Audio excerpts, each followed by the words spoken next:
Let's cover the ICE protests in Roblox. This is a piece that was written by Taylor Lorenz. Kids are protesting ICE in Roblox, which is, it's amazing. Civic theater happening online. Who would have thought? Not me. I'm clearly not tapped in enough. Recently, some Roblox players have been conducting virtual immigration and customs enforcement raids. There have been Roblox players dressed as ICE agents that barged into other players' houses. They have arrested a user hiding in his kitchen and chased down another player while conducting border patrol surveillance. Roblox ICE agents hunted down a young player in his Roblox home, banging his door down. Tensions reached a boiling point, and last week, as thousands took to the streets to protest ICE in the offline world, Roblox players protested within the game, battling cops, breaking down barricades, waving Mexican flags, and facing off across a line of players dressed in police SWAT gear. Despite being primarily a children's game, Roblox has evolved into a sort of emergent civic theater for kids online. The game is now where thousands of children go to process major world news events through highly intricate role play.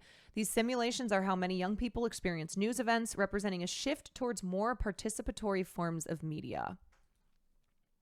Simon Gutierrez, a 17-year-old high school student who organized yesterday's Roblox protest against ICE, said he wanted to attend the IRL No Kings protest this past weekend, but his older sister said no.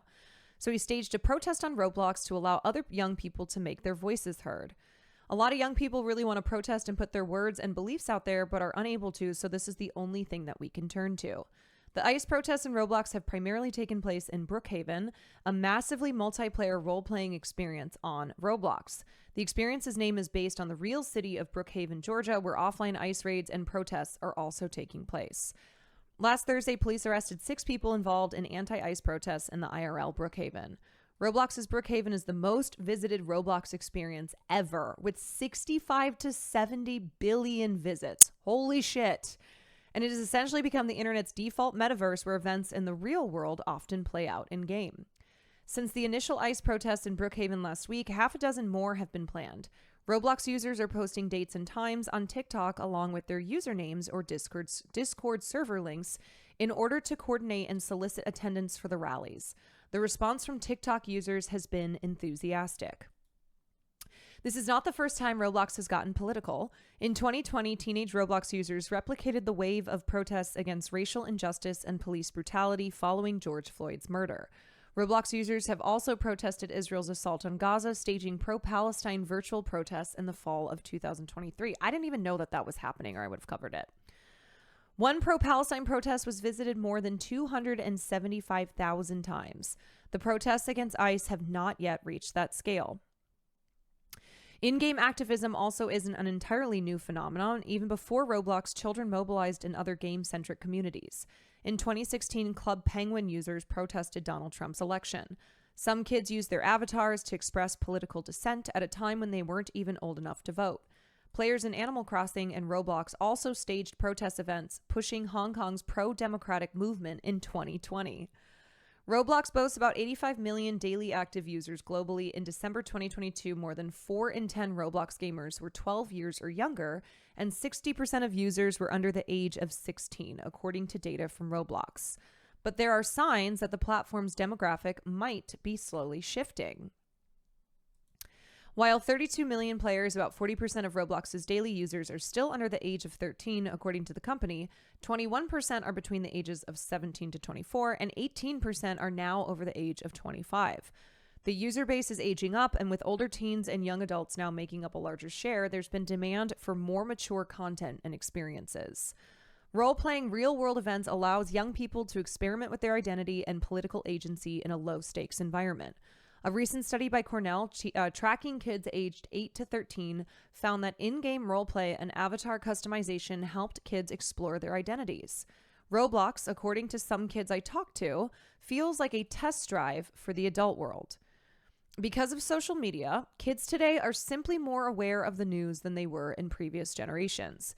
Young people see these major events taking place in the offline world and they want to participate.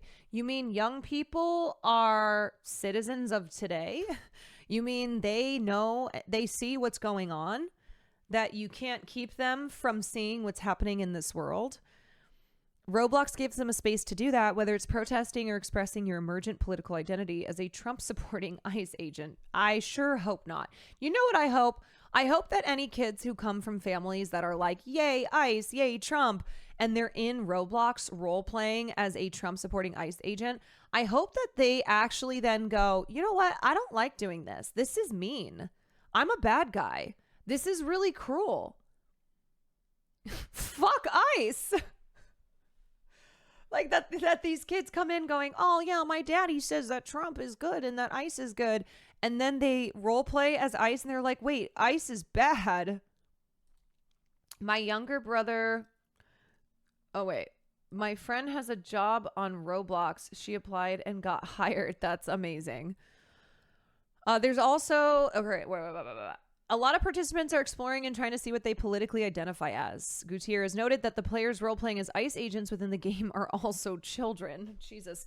There's also the social aspect of it. Not only does participating in these events offer community, usually orchestrated through Discord servers, but there's social clout to participating and posting about a viral event. Posts on TikTok about the ICE protests have amassed thousands of views on TikTok and YouTube. Look, I'm not about bullying, but bullying kids out of supporting ICE because their families do,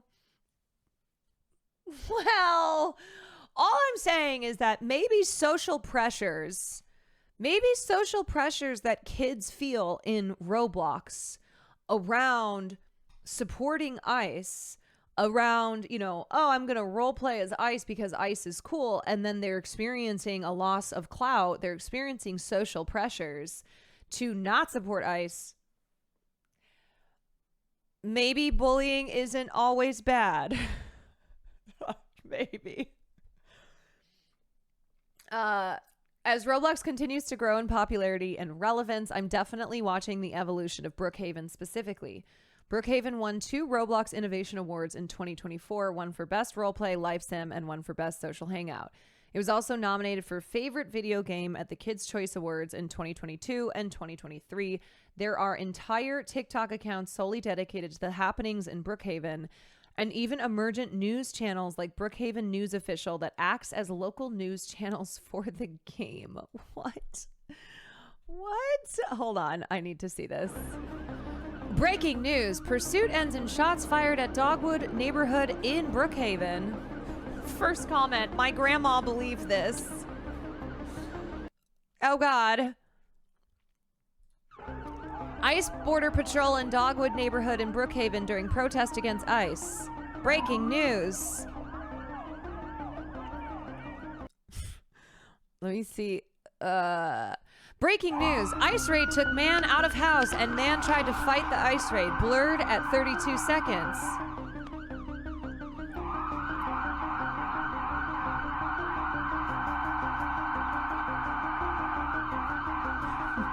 Wait, where's the 32 seconds? Hold on.